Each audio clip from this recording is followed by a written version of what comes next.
Hi, Kate here. Hope everyone is doing well. If you enjoy my content, please like and subscribe. Helps me build the channel. You know the drill. I'm up to 125 subscribers. Thank you for everyone who's subscribed. And let's see if I can get it up to 200 subscribers by March to see what happens. Okay, this is on Trotsky's theory of permanent revolution. Disclaimer, I am a Trotskyist. I interview people from a wide range of tendencies. I interview people who I think have something to offer a revolutionary movement or some interesting political insight. They don't have to completely agree with me. I allow people to speak for themselves. And I'm always looking for new people to interview. There's been some pushback with my video about Caleb Maupin and in my interview with Dust James. I'm Facebook friends with Dust James. I like what he posts. I generally agree with pretty much with his takes on things. I thought I'd reach out to him, and does have a lot of insight. Okay, so I am a Trotskyist. I'm not a Marxist-Leninist. I'll be the first to admit that I think the Trotskys, when I say I'm a Trotskyist, I say I'm one of the good ones. I have to use a disclaimer. I think the Trotskyist movement has very much sadly gone off the rails in so many areas, even recently. I'm reading articles or things people post on Facebook or articles put out by various organizations, and I think the whole movement just falls down on the job. In relation to like the Canadian truckers movement or current Ukraine crisis. I mean, they just have bad takes in so many areas, and the movement has definitely degenerated. I've been in two different Trotskyist organizations. I was in one for a few months. I was in another one for over 10 years, and I was a sympathizer with a third group. I'm not connected with any organization now. My next video, I'm going to talk about some of my experiences with Trotskyist organizations.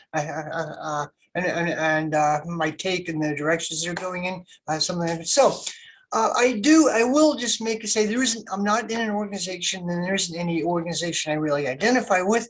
And yeah, probably by this stage, stuff I've been posting into my videos, they probably wouldn't want me anyway. But anyway, so here we go. So I do think that Trotsky's theories and his work does have a lot to offer. Like, one issue of the Trotskyist movement is a huge amount of sectarianism, what they call apostolic succession. I mean, there are Mandelites, Ernst Mandel, the Fourth International, they're Mandelites, they're Grantites, Ted Grant, Taffyites, Nordenites, you name it, Marinoites. And, yeah, some of these thinkers did have something to offer, some didn't actually, but and debates are totally legitimate, but it gets to be like extreme sectarianism between different factions and different groups. Everyone has their tradition, their heritage, and it gets like more like an organized religion. Yeah, I mean, some people in these organizations would say it's like the fight for revolutionary clarity, but it gets to be kind of like sect-like. And anyway, so I'll give more of my take on it in my next video, but I do think some of Trotsky's theories do have a lot to offer a revolutionary movement, no matter what they call themselves. Okay, so this is on Trotsky's theory permanent revolution. It's misunderstood by a lot of people. Caleb Maupin talked about it briefly. He talked about it, but he kind of dismissed it. He thought it was some ultra left. You could just skip all the stages as ultra. I would disagree. I think it's worth taking a look at it. Also, there's not much on YouTube, as far as I can tell, either YouTube or written stuff online about this, which is kind of odd. One YouTube video, like the first thing that pops up, is by Alan Woods, an IMT leader. And, gives us an hour and a half long, kind of meandering video on the theory of permanent revolution. He talks about the revolution in 1905 in Russia. And yeah, it's useful. It's somewhat useful, but he doesn't really tell you what the theory of permanent revolution is. Like, after the end of the video, I wouldn't know what it is any more than I did before the video. He spends a highly generalized look at the revolution in 1905, but he doesn't really tell you what it is. There are a couple of other videos here, interviews with a couple of interviews with British academics, but yeah, there was one video I remember, I don't know if it's still up, I found a guy made it who had a couple of videos on Marxist theory, and it was interesting, it was worthwhile. His video on theory of permanent revolution, he admitted right away he didn't know much about it. He admitted that he got his information from other YouTubers. So like, yeah, fine, but why is he making a video on it? There's no dishonor admitting you don't know something, but why make a video on it? There was a young British woman who really meant well, but she had this, I think it's just from the CWI, the British UK Socialist Party, and she had loud music in the background. It annoys me when YouTube videos have music in the background. You can't really understand what the speaker's saying, but anyway.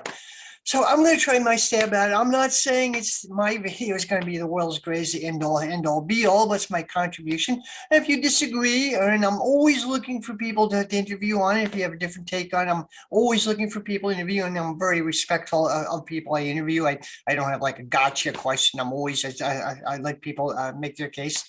I have my own ideas, but I let people make their case. Okay, here it is without further ado. Trotsky's theory of permanent revolution. So Trotsky, Leon Trotsky, Russian revolutionary, name was Lev Davidovich Bronstein, his real name, his birth name. He got the theory of permanent revolution developed out of his experiences in the Russian Revolution of 1905. Maybe a little bit earlier, he wrote stuff in 1904, but really mainly out of his experiences in the Russian Revolution of 1905. He was a leader of it. Revolution of 1905, basically, in a nutshell, Russia had a war with Japan. Basically, they were colliding. Russian Empire and Japan, which had an odd feudal capitalist hybrid, industrialized very rapidly. They were reaching a collision over Korea. Russia was kind of absorbing the Korean Peninsula, and Japan fought back and basically won. They next Korea a little while after, but Russia was defeated. It was a European, a backward, but still a European white country was defeated by an Asian, non-Western country. This was a huge, I forget what the term is, but this was a huge bombshell. Okay, and there were huge, uprisings and protests in Russia. Russia had the late 19th century Tsars. Russia had a tradition of a police union, of what was called police socialism. The police would create a Tsars, the Okhrana, the state security, would create a constructed opposition. Create union. They created unions, labor unions, and sort of constructed opposition. There was a huge working class ferment, socialist movement. So they thought the state security would create their own left, so to speak. And very often it got out of control because, the working class people needed, they fought for their demands. They joined anything which was available. And also Russia, Trotsky wrote about this, Tsarist Russia, early 20th century Russia didn't have it wasn't a bourgeois democracy. They didn't have mediating institutions like Britain and the US. It's a more open society, has political parties, elections, a so-called free press, not really, but press is always tightly controlled, but there is more of an open society. So it brings people into the system. They think they have a stake in the system, the illusions of bourgeois democracy. This did not exist in Tsarist Russia. Working class people knew right away who the enemy was. They could see very directly. They didn't have these mediating institutions. So in a nutshell, this guy, Father Gapon, who is basically a working for the Okhrana. He was a priest, organizing working people in this union. He was also working for state security. He seems to be a highly confused guy, but he was a good organizer, organized this working class movement. They went to the Winter Palace in St. Petersburg, Petrograd, or Leningrad, whatever, then the capital of Russia, to submit this petition to the Tsar. There was the myth of the good Tsar. The Tsar's a good guy, but there's all these corrupt officials around him, or local leaders are corrupt. The Tsar, if the Tsar could only understand, blah, blah. So anyway, naive peasants, a couple thousand of them came up and peacefully submit a petition to the Tsar. Nicholas II, whose whole reign was very ill-fated. There's he was a complete idiot, one disaster after another. So they came to submit this petition to Tsar. He was away. He was kind of scared. He left, and the guards panicked, firing on his mostly peasants and workers. This was such a shockwave. Like Trotsky described it really, really well. Peasants were fleeing, people were fleeing, and the mood in St. Petersburg and Petrograd just changed within a couple hours. People were like, oh, reverence for the Tsar. And the mood just switched within a couple hours to revolutionary rage. And you could see it in people's eyes, people's faces. Just those Cossacks were gunning down people in the streets. Just the mood switched. So anyway, this led to the revolution of 1905, a revolution. There was strikes, and a railroad workers strike, train strike, shut down the rail system of Russia. And the Workers' Council took over St. Petersburg for a couple of months. Believe a month, don't quote me on this, it's been a while, but Trotsky was the chairman of the Petrograd Soviet, the Workers' Soviet means council, the Workers' Council, which had taken over, he was chairman of it, and it was crushed. But Trotsky wrote a book about it, or a small book called 1905. It's a great read, and even if you don't like Trotsky, the appendix of it, after this movement was crushed, Trotsky, a bunch of other people were exiled to Siberia. Trotsky describes in his book how he was got like 3/4 of the way there. They sent him to exile, some remote village in Siberia. So he escaped, and literally, a guy took a reindeer sled and rode across the Arctic. So I had like an indigenous, they were talking about different indigenous people who live in the area. He had an indigenous driver most of the way. And his driver, his reindeer sled driver, was mostly dead drunk the entire period. And he stopped in these villages to spend the night and drink more. Trotsky was in a panic. Let's get out of here. A couple of times he actually had to literally take the reins himself, racing across the Arctic Circle. I mean, it's freaking amazing. What did we think of Trotsky? The guy was a badass revolutionary. Even if you don't like his politics, the guy was a badass revolutionary. That's the big thing I got out of that. So like 1905, Trotsky wrote a little after experiences, a class analysis of the revolution of 1905, basically talking about some of the class dynamics going on. One of the things I remember, like the landowning class, which had dominated Russia, had been blocking any attempts to develop Russia. A whole series, they cut down mobility for the peasants, a labor supply. They were investing, but it was like kind of a comprador investment, very parasitic type investment, and Russian development was choked off. So the small growing liberal class, the bourgeois class, they originally opposed the Tsar and when democracy and bourgeois democracy.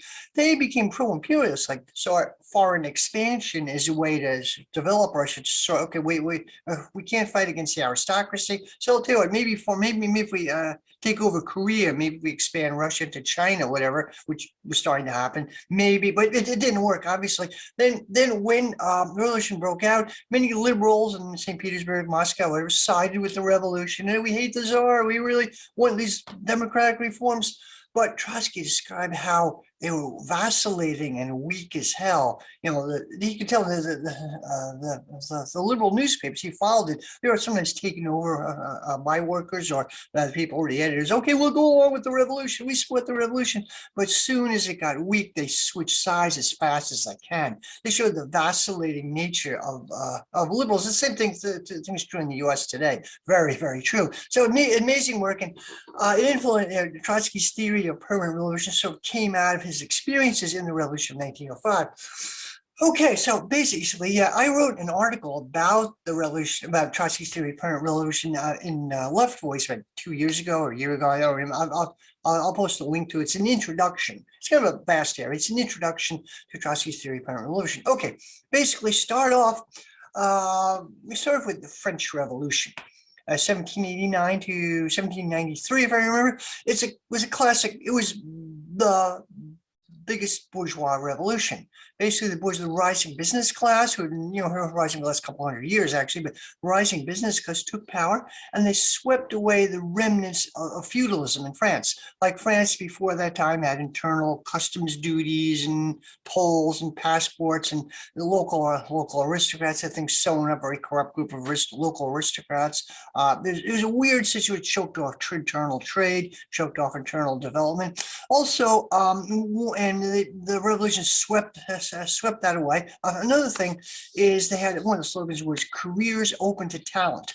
Like positions in the military or in government were reserved for hereditary aristocrats. It was accident of birth. You were born aristocrat. You couldn't be an officer in the military without being a hereditary aristocrat. You couldn't be like a judge or a lawyer above a certain level, lawyer or a government official above a certain level without being born a hereditary aristocrat. Didn't matter how qualified you were or who you were. So the slogan was careers open to talent, like a meritocracy. And that has issues too, but it's a vast improvement over what they had before. So that system was swept away.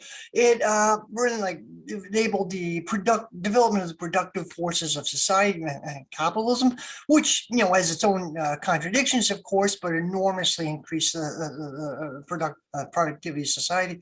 Also, the French Revolution brought in democratic reforms, freedom of assembly, freedom of speech, freedom of religion, elections, things like that, which, bourgeois democracy is limited, but it's a vast improvement over feudalism, what was going on before. So in Marx is saying Trotsky said this was a huge step forward and very important. Marx said that a republic was the best form of government for the working class, for working class struggle. Before workers take power, a republic was the best system, and individual freedom is important. A lot of people on the radical left seem to have forgotten this, like that your personal freedom is now used only by the right wing. More freedom is freedom, as people caricatured. I mean, personal freedom is very important. Anyway.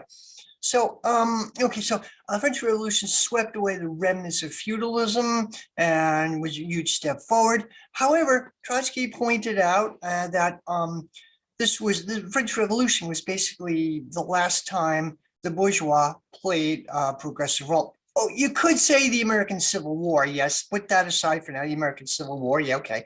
That kind of completed the American Revolution in some ways, yeah, okay. But we'll say for now, the French Revolution was really the last time the bourgeois class played a progressive role. After that, could no longer play a productive role. Progressive role. The Revolution of 1848 just shows that, especially in Germany, was a good case. They had the revolutions. Often these revolutions used working class or lower petty bourgeois people, tradesmen, whatever, as their shock troops, but basically run by the bourgeois or the lower elements of the bourgeois class. So the Revolution of 1848 in Germany was often led by academics. There's something called the Diet of Frankfurt. Frankfurt Diet, academic people mostly, and it was supposed to be like a legislature to build a German nation over. Germany was divided up in these little states, duchies, corrupt little duchies or whatever. There's to unify Germany. Instead, it didn't do anything. It just, they got the bourgeois who ran this diet of Frank. The liberals were terrified of the working class below them. Germany at the time was divided. There's several different, there were big remnants of the feudal nobility. It was still huge remnants were still running things. Then you had a bourgeois class, and with all of them, with a working class. The bourgeois were supposedly speaking for themselves on the working class, but they got to power. They got really scared of the working class. And Marx and later Trotsky, Marx really fiercely criticized what he called the Democrats, not Democratic Party in the U.S., but that could be applied to them as well. But the Democrats, the liberal bourgeois liberals who wanted democracy, they wanted the gains of the French Revolution, but they were no longer able to fulfill their historic role. The heroic age of the bourgeois class was over. So in a nutshell, that's it. Karl Marx actually mentioned to use the term permanent revolution in an 1850 speech in a somewhat different sense than Trotsky, but Marx meant class independence of the working class. We can't trust the bourgeois liberals. We can ally with them sometimes, but not a popular front with them, and constant agitation, constant working class struggle. And then somewhat different meaning than Trotsky developed it. But okay, so in Revolution 1840, very rapidly flopped in Germany. France, kind of similar thing. The sort of radical groups kind of gained power, but they quickly flopped. The bourgeois vacillated and allowed to be crushed. They briefly had sort of a utopian socialist government, rapidly caved. The bourgeois would not protect it, and when the bourgeois class, they only wanted their own narrow interest. And when that was fulfilled, they screwed, fuck the workers, and screwed. No, came Austro-Hungarian Empire was an interesting case. The revolution actually succeeded. As I understand, the emperor, I think it was Franz Joseph II, don't quote me on this, but the emperor fled, or he was scared shitless. Metternich, who was like the prime minister, kind of like a Henry Kissinger's Zbigniew Brzezinski figure. Metternich fled to London. The revolution took over. And there's a period where, the working class, the state security and the students, or the right-wing students who were, they disbanded, they surrendered. And the working class could have taken it, they weren't ready for it. The workers, nothing happened. And finally, the old regime came back. The revolution collapsed, but as a tragic case. But similar things elsewhere. So the revolution of 1848 showed conclusively that the bourgeois class can no longer play its historic role. Okay, Russia. Now, Trotsky uses theory of private revolution applies to Russia, and then later on he generalized it to later developing countries, to what we call today the global South, third world, neo-colonial, post-colonial world. Best term, global South is the best term used. So Russia, okay. A couple of videos ago, I talked a little about Russian history. In 1480 is when the so-called Tatar yoke, 250-year rule by the Turkic group, was pushed off, was overthrown under Ivan III, then Ivan the Terrible, I think, his grandson, established the Russian Empire, and Russia had bitter, fierce wars with various Turkic groups, and the Russian Empire expanded. And Russia was under constant attack from the West. I mean, it's not well known in the West, but constant, like they had a bitter war with Sweden in the 1700s, really bitter war. They had bitter wars with the Teutonic Knights. Like there's an Sergei Eisenstein movie, Alexander Nevsky, who was a Russian leader at the time. He fought against the German 1200s, the Teutonic Knights. They had several wars. They had several invasions from Poland. It was, Russia, and this influenced the development of the Russian state. And it still does. In the 19th century, there was Napoleon. Napoleon famously invaded Russia. 20th century, of course, two invasions, First World War, and then the Second World War, in which Russia lost 26 million people, probably a lot more. It was horrific. So yeah, Russia developed in relation to defending the Russian state against invasions, mostly from the West. And Trotsky described this process. So developed a large state, which had out of a large military, and they taxed the hell out of small peasants and small producers. They inhibited trade. Trade was blocked by massive taxation, massive squeezing merchants, tradesmen, craftsmen, village craftsmen. In Western Europe, these local village craftsmen and merchants, so on, developed into a bourgeois class over several hundred years. They were seeds of what became, factory owners and a bourgeois class for all good and bad purposes. But they the seeds of the bourgeois. This never happened in Russia. Bourgeois was crushed, and everything was to the tax in the interest of developing a large centralized state to defend the Russian Empire. Interesting. At the same time, the various czars they inhibited the development of a class system, but they also fostered it. There was what they call a state system. The estates, it was kind of like people were service to the state, and there was a ranking of nobilities, and they really got into this with each noble having certain duties and rights and things like that. Also, some of the czars, Catherine II, who I think was in the late 1700s. Catherine II had, Trotsky describes this process. They borrowed a lot of money from the West, from Dutch, French, British bankers. And so the czarist government, the autocracy, almost became they were heavily in debt to the West, and they were squeezing their own peasantry and their own petty producers to pay this. So the czarist autocracy, the government, was becoming sort of a comprador system, very similar to what's happening in the global South with IMF loans, coming really debt to the IMF. States are really in debt to the IMF. They're squeezing their own peasantry and so on. So it's some of the dynamics that was going on. Okay. As Russia developed, like 1700s, 1800s, whatever, it was very much of a top-down development. Didn't have an indigenous bourgeois business class which developed. It was a top-down development grafted on to basically from a backwood peasant society. Classic case is Peter the Great. When you have the Tsar Peter the Great, he built St. Petersburg. I think Leningrad sounds better, but he built the city of St. Petersburg. It was like the Venice of the North, imported Western craftsmen, particularly. It was supposed to be like from Venice, craftsmen from Italy, a lot of architects from Italy, actually. And it's a beautiful city, because really beautiful city, but it was built at huge, tens of thousands of people died in building it. Canals were dug. It was building of it was horrific, but he did build it. And there are that's a classic example, but there are many other cases where the state actually is that Russia had very much of a top-down development. They did what the bourgeois class did in Western Europe that wasn't able to do in Russia. The dynamics of Russian development were totally different. Okay, so Trotsky theory, he realized from the revolution of 1905. Oh, by the way, the theory of permanent revolution is in Results and Prospects, which I think came out later on. Trotsky wrote in Vienna, I think in 1907. I'm not sure about that, but anyway, and later, book in 1930, Theory of Permanent Revolution came out in 1929.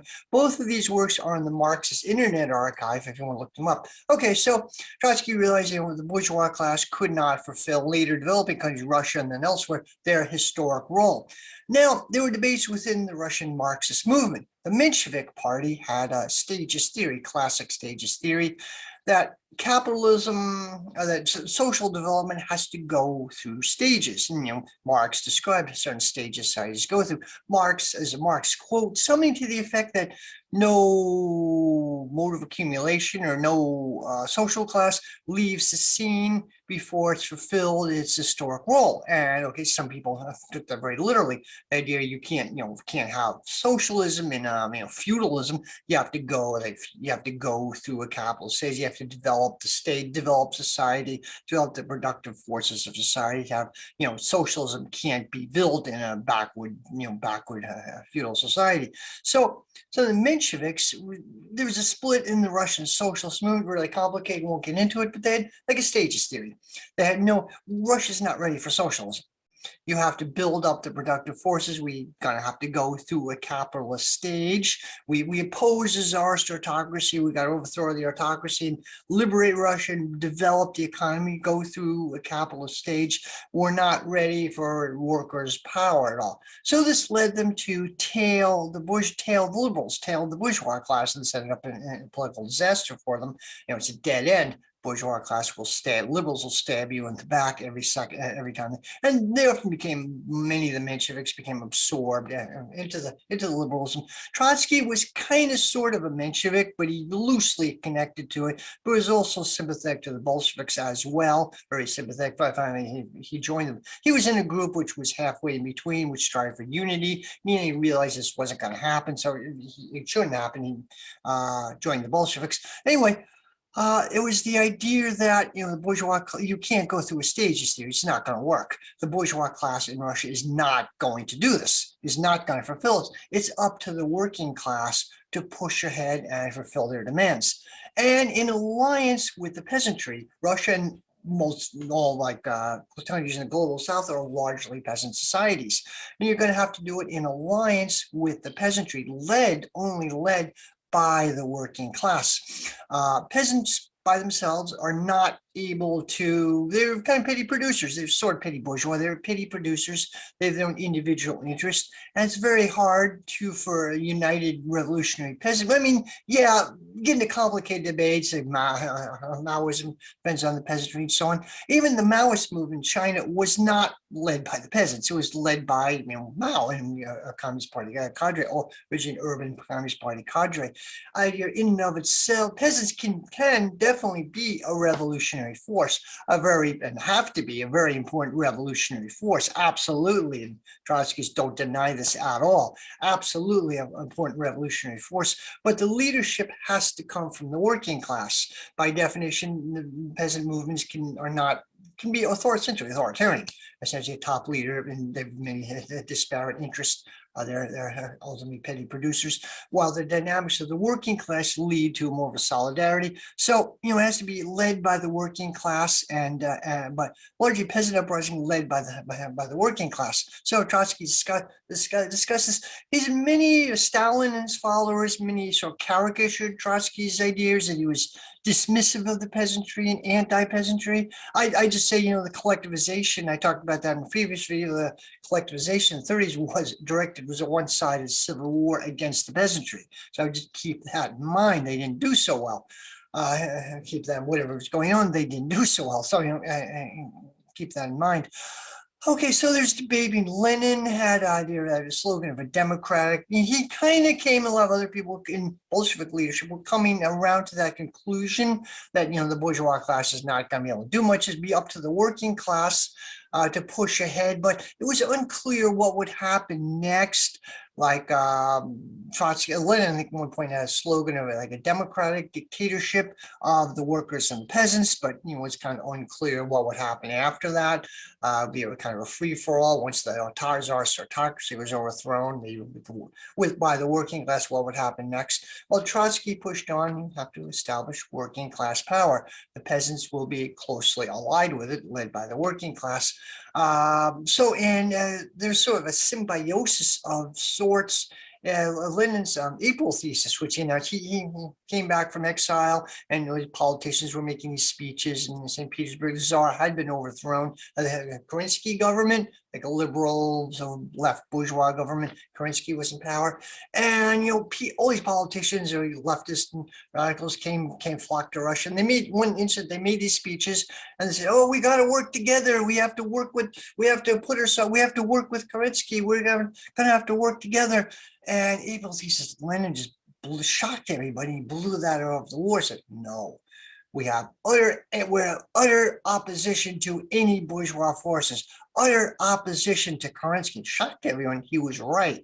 We can't trust Kerensky will stab you in the back as soon as he can. We have to establish rule by the working class. They call it workers' dictatorship. That doesn't basically means a rule. The form of government doesn't matter that much. Workers' dictatorship means rule by the working class. The details could vary a lot. Okay, so that's the basic idea of Trotsky's theory of permanent revolution. I think it does have a lot of explanatory power. There's this book I read years ago of a Vijay Prashad, The Darker Nations. Great book, great book. It explains the history of the non-aligned movement from like the Bandung Conference, and I think it was 1956, and now collapsed in the 1980s, has stages it went through. It's really interesting, good read, attempt to create different space from capitalists. They were kind of sort of pro-Soviet, but kind of tried to be neutral as well, developed their own method of development. It was destroyed.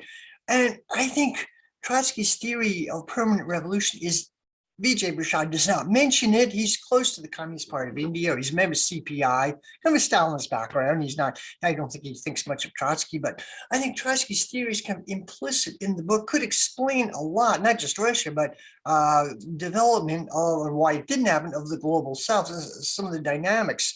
I mean, ultimately, the bourgeois class, however small it might be, they were stuck in like an in-between situation. Bourgeois class was somewhat radical. They wanted space for their own development, but they didn't want to go too far. Ultimately, they were torn to pieces.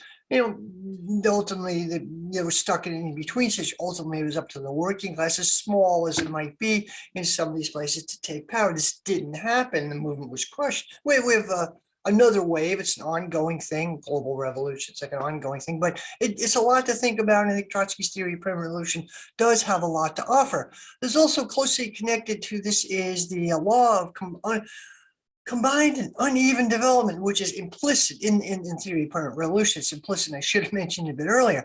It was developed by a variety of Marxists. It was kicking around the early 1900s. Trotsky developed it further as his own version of it. Finally, in the late 1920s, he developed it further. It's implicit in the theory of permanent revolution.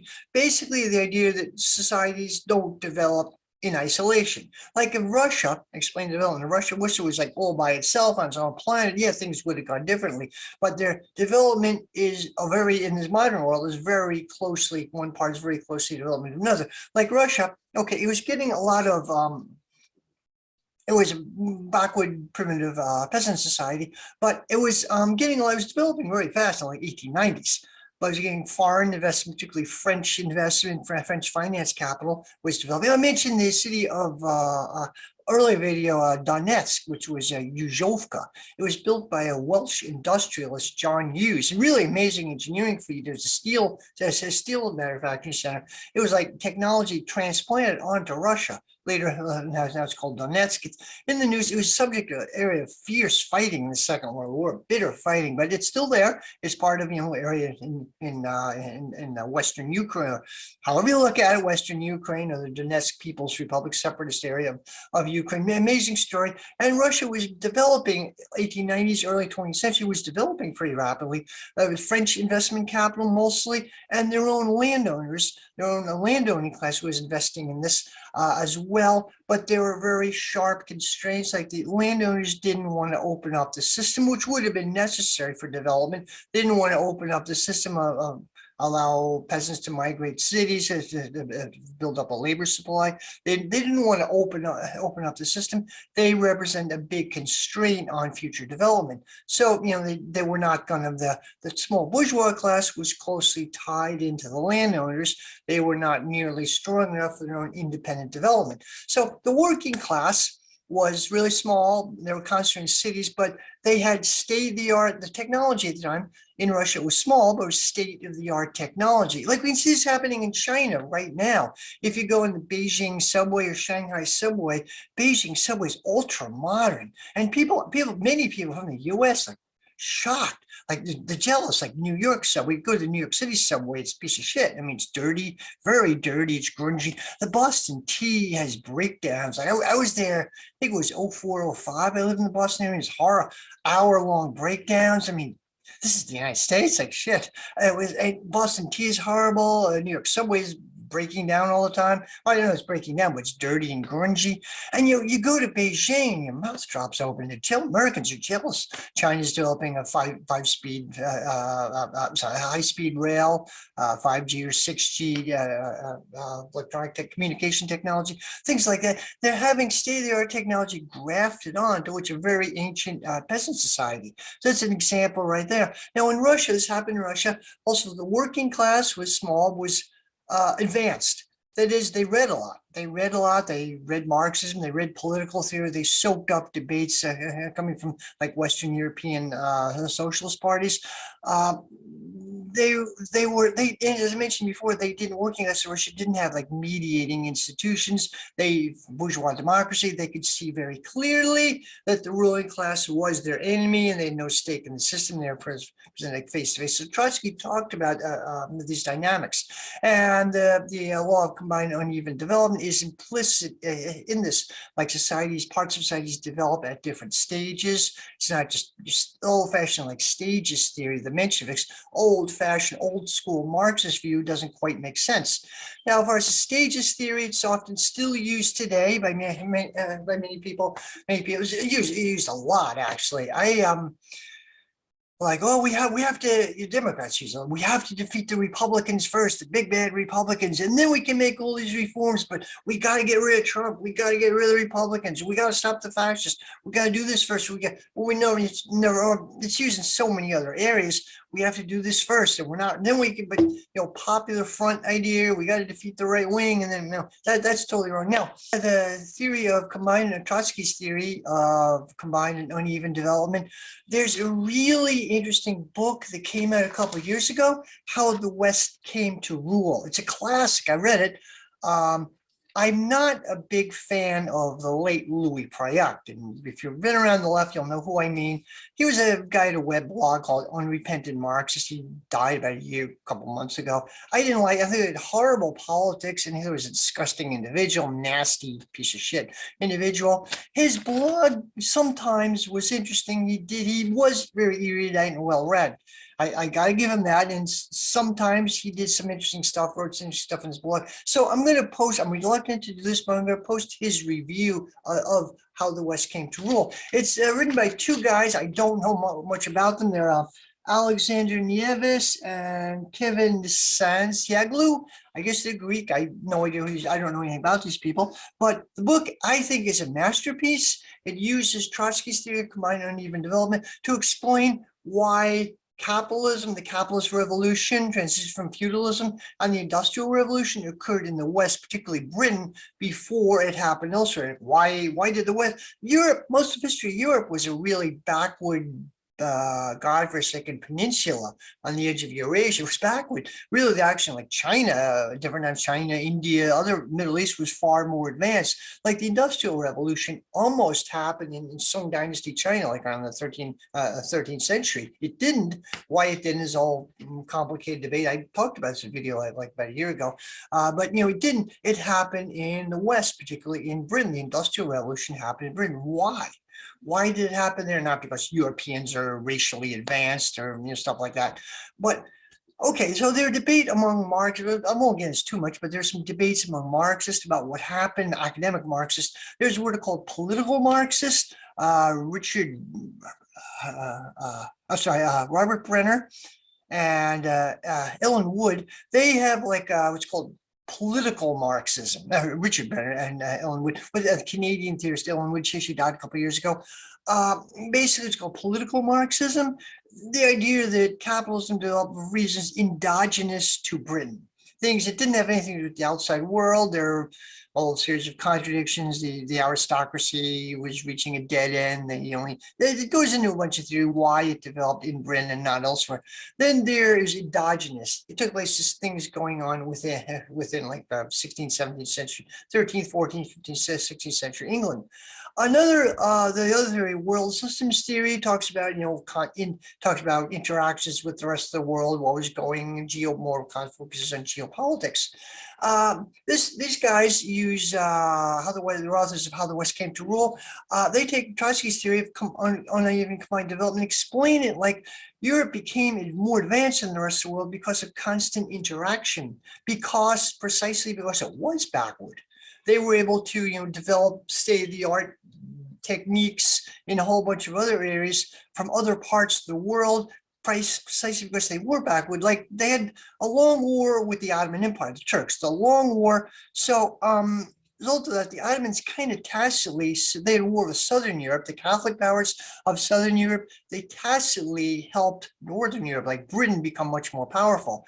France, Italy, France, Spain, this Habsburg Empire fought against the Turks, like the Battle of Lepanto, whatever. But this helped Britain, the Protestant Northern Europe, become more powerful. That's one thing what happened. The Mongols actually cut off trade in some ways.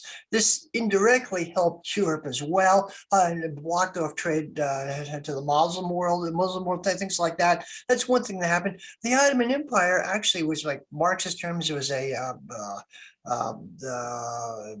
what's called tributary mode of production. Most of the ancient empires were. There's largely peasant society with a civil bureaucratic elite siphoning stuff off, and they gave things back. But so there was tributary mode of production. The Ottomans actually at the time had state-of-the-art civil service, and most of the Northern Europe, particularly Britain, borrowed from that. Precisely because they were so backward, because Europe was a backward godforsaken peninsula at several different stages. They were forced to borrow techniques from other parts of the world that was menacing them or encouraging. So the book is a masterpiece. I read it a couple of years ago. This is not a very good review. I'm going to post a link from Louis Proyac, whom I fucking can't stand, but I can't find any better reviews on. It's a masterpiece. Anyway, I hope you enjoyed my video here. I probably didn't do the world's greatest job kind of explaining, but I do think the Trotsky theory, permanent revolution, the law of combined uneven development do provide, for whatever your political tendency, do provide a framework for analysis.